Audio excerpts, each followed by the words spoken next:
മാധ്യമം പോഡ്കാസ്റ്റ്. മാധ്യമം editorial 2026 July 2 വ്യാഴം. കേരളത്തിൻ്റെ ബഹുസ്വരതയ്ക്കും സമുദായ സഹവർത്തിത്വത്തിനും നിരക്കാത്ത വിഭജന രാഷ്ട്രീയത്തിൻ്റെ അടിസ്ഥാനത്തിലെ ചരിത്ര പഠനവും അധ്യാപനവും ഉണ്ടാവരുത് എന്നത് രണ്ട് മുന്നണികളുടെയും മാത്രം വിഷയമല്ല, സംസ്ഥാനത്തിൻ്റെ പൊതു താൽപ്പര്യമാണ് എന്ന വസ്തുത ചൂണ്ടിക്കാണിക്കുകയാണ് ഇന്നത്തെ എഡിറ്റോറിയൽ. PM ശ്രീ വേണ്ടത് നിലപാടിലെ വ്യക്തതയും നിശ്ചയദാർഢ്യവും. കേന്ദ്ര സർക്കാരിൻ്റെ വിദ്യാഭ്യാസ പരിഷ്കരണ പദ്ധതിയായ പ്രധാനമന്ത്രി സ്കീം ഫോർ റൈസിംഗ് ഇന്ത്യ അഥവാ PM ശ്രീയിലെ കേരളത്തിൻ്റെ പങ്കാളിത്തം സംസ്ഥാന രാഷ്ട്രീയത്തിൽ വിവാദമായിട്ട് കുറച്ചായി. പിണറായി വിജയൻ്റെ ഇടതു സർക്കാർ യൂണിയൻ സർക്കാരുമായി ആദ്യം എതിർപ്പ് പറഞ്ഞ PM ശ്രീയിൽ ഒപ്പിടാതിരുന്ന ശേഷം മുന്നണി ഏകോപന സമിതിയിലോ മന്ത്രിസഭാ യോഗങ്ങളിലോ ചർച്ച ചെയ്യാതെ ഉദ്യോഗസ്ഥ തലത്തിൽ മാത്രം തീരുമാനിച്ച് ഒപ്പുവെച്ചതായിരുന്നു മുഖ്യ വിവാദം. കരാറിൻ്റെ ഭാഗമായി ദേശീയ വിദ്യാഭ്യാസ നയം അഥവാ NEP നടപ്പാക്കാൻ സമ്മതിക്കുന്ന ധാരണാപത്രം കൂടി ഒപ്പുവെക്കുന്നതായിരുന്നു പ്രധാന വിവാദം. നയപരമായ കൂടിയാലോചനയില്ലാതെ രഹസ്യമായി ഒപ്പുവെച്ചതിനെതിരെ മുന്നണിയിലെ രണ്ടാം വലിയ കക്ഷി CPI തന്നെ രംഗത്ത് വന്ന് സമ്മർദ്ദമുണ്ടാക്കി. കരാറിൽ നിന്നും ഒഴിവാകാൻ വകുപ്പില്ലാത്തതിനാൽ തൽക്കാലം തുടർ നടപടികൾ മരവിപ്പിക്കുക മാത്രം ചെയ്തു LDF. ഇതിനെയെല്ലാം നിശിതമായി വിമർശിച്ച അന്നത്തെ പ്രതിപക്ഷമായ UDF അധികാരത്തിൽ വന്ന ശേഷം നേരത്തെ ഒപ്പിട്ട കരാറിൽ മാറ്റം വരുത്താൻ ശ്രമിക്കാതെ PM ശ്രീയുമായി മുന്നോട്ടു പോകുന്നതിനെതിരെയുള്ള വിമർശനമാണ് ഇപ്പോൾ നേരിടേണ്ടി വരുന്നത്. ഓരോ തദ്ദേശ ഭരണ സ്ഥാപനത്തിലെയും 2 സ്കൂൾ വീതം പദ്ധതി നടപ്പാക്കുകയും ചെലവിൻ്റെ 60% കേന്ദ്രവും 40% സംസ്ഥാനവും വഹിക്കുകയും ചെയ്യും. 2022-23 നടപ്പിലായ പദ്ധതിക്ക് 5 വർഷമാണ് കേന്ദ്ര സഹായം ലഭ്യമാവുക. 2026-27 വർഷത്തോടെ ഫണ്ടിംഗ് നിലക്കും.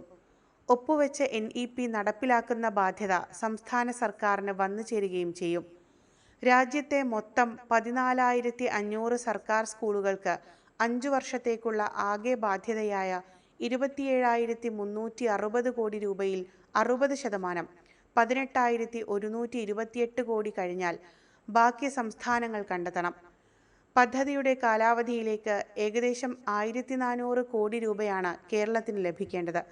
അതോടൊപ്പം ഇത് നടപ്പാക്കിയില്ലെങ്കിൽ കേന്ദ്ര പദ്ധതിയായ സമഗ്ര ശിക്ഷാ അഭിയാൻ അനുസരിച്ച് കേരളത്തിന് കിട്ടേണ്ട വലിയ തുകയും മുടങ്ങിപ്പോകും. ഇതും പ്രശ്നമായി. ഇത് നഷ്ടപ്പെടുന്നതാണ് കരാറിൽ ഒപ്പിടാൻ പിണറായി സർക്കാർ കണ്ട ന്യായം. UDF സർക്കാരും അത് ഉന്നയിക്കുന്നുണ്ട്. നേരത്തെ തമിഴ്നാട്ടിൽ MK സ്റ്റാലിൻ സർക്കാരും പശ്ചിമ ബംഗാളിൽ മമതാ ബാനർജിയും മറ്റൊരു നിലപാടാണ് സ്വീകരിച്ചത്. സോപാധികമാണ് കരാറെങ്കിൽ തങ്ങളുടെ വിഹിതമായ 2,000 കോടി വേണ്ടെന്ന് വെക്കും എന്നായി സ്റ്റാലിൻ. സുപ്രീം കോടതിയെ സമീപിച്ചതിനെ തുടർന്ന് തൽക്കാലം കേന്ദ്രം തമിഴ്നാടിന് ഭാഗിക തുക നൽകുകയും ചെയ്തു. PM ശ്രീക്കൊപ്പമുള്ള ഉപാധിയും കേന്ദ്രത്തിൻ്റെ വിദ്യാഭ്യാസ നയങ്ങളിലെ ചില ഘടകങ്ങളെക്കുറിച്ചുള്ള ആശങ്കകളുമാണ് വിവാദങ്ങളുടെ മർമ്മം.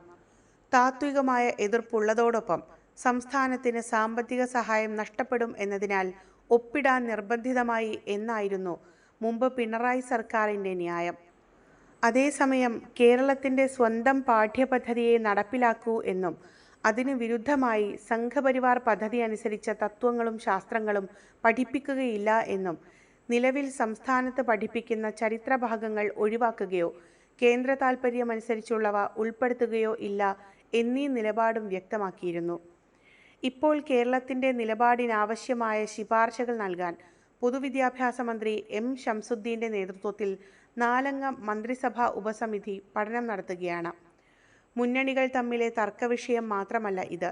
പാഠ്യപദ്ധതികളിൽ കേരളത്തിൻ്റെ ബഹുസ്വരതയ്ക്കും സമുദായ സഹവർത്തിത്വത്തിനും നിരക്കാത്ത വിഭജന രാഷ്ട്രീയത്തിൻ്റെ അടിസ്ഥാനത്തിലെ ചരിത്ര പഠനവും അധ്യാപനവും ഉണ്ടാവരുത് എന്നത് രണ്ട് മുന്നണികളുടെയും മാത്രം വിഷയമല്ല, സംസ്ഥാനത്തിൻ്റെ പൊതു താൽപ്പര്യമാണ്. ദേശീയ വിദ്യാഭ്യാസ നയത്തിൻ്റെ പേരിൽ ഹിന്ദുത്വ ആശയങ്ങളും ശാസ്ത്രീയമല്ലാത്ത ശാസ്ത്രാധ്യാപനങ്ങളും പഠിപ്പിക്കേണ്ട ഘട്ടം വന്നാൽ സർക്കാർ ജനത്തോട് ഉത്തരം ബോധിപ്പിക്കേണ്ടി വരും. അതിനാൽ ഒന്നുകിൽ PM ശ്രീയിൽ ഒപ്പുവെച്ചു കഴിഞ്ഞതിനാൽ പാഠ്യപദ്ധതി തുടങ്ങിയ കാര്യങ്ങളിലുള്ള സ്വാതന്ത്ര്യം സംബന്ധിച്ച ഉറപ്പ് രേഖാമൂലം ഉണ്ടാവണം. ഇല്ലെങ്കിൽ കേന്ദ്രത്തിൻ്റെ സോപാധിക ഫണ്ട് വിതരണത്തിലെ അനീതിക്കെതിരെ നിയമത്തിൻ്റെ വഴി തേടണം. അതുവഴി ഫെഡറൽ സംവിധാനത്തിൽ സംസ്ഥാനത്തിനുള്ള സ്വാതന്ത്ര്യങ്ങൾ ഉറപ്പുവരുത്തണം. വിദ്യാഭ്യാസം സമാവർത്തിക പട്ടികയിലെ അഥവാ കൺകറന്റ് ലിസ്റ്റിലെ വിഷയമായതിനാൽ കേന്ദ്രത്തിന് നിയമനിർമ്മാണാധികാരം ഉണ്ട് എന്നത് ശരി. എന്നാൽ സംസ്ഥാനത്തിൻ്റെ സ്വയംഭരണ തലമായ പാഠപുസ്തകം പോലുള്ളതിൽ കേന്ദ്ര മേൽക്കൈ അംഗീകരിക്കാനാവില്ല. അത് ഭരണഘടനയുടെ അടിസ്ഥാന സ്വഭാവമായ ഫെഡറൽ ഘടനയുടെ ലംഘനമാവും. ഇതെല്ലാം മുന്നിൽ വെച്ചുള്ള ഒരു കർമ്മ പദ്ധതി രൂപപ്പെടുത്താനുള്ള സർവ്വശ്രമവും നടത്തിയ ശേഷം മാത്രമേ PM ശ്രീയിൽ നിസ്സഹായരാണ് എന്ന് കൈമലർത്താനാവൂ. അതിന് സ്വന്തം ബോധ്യങ്ങളിലും നിലപാടുകളിലും വ്യക്തത വേണം. ഒപ്പം അത് നടപ്പാക്കാനുള്ള നിശ്ചയദാർഢ്യവും. മാധ്യമം പോഡ്കാസ്റ്റ്.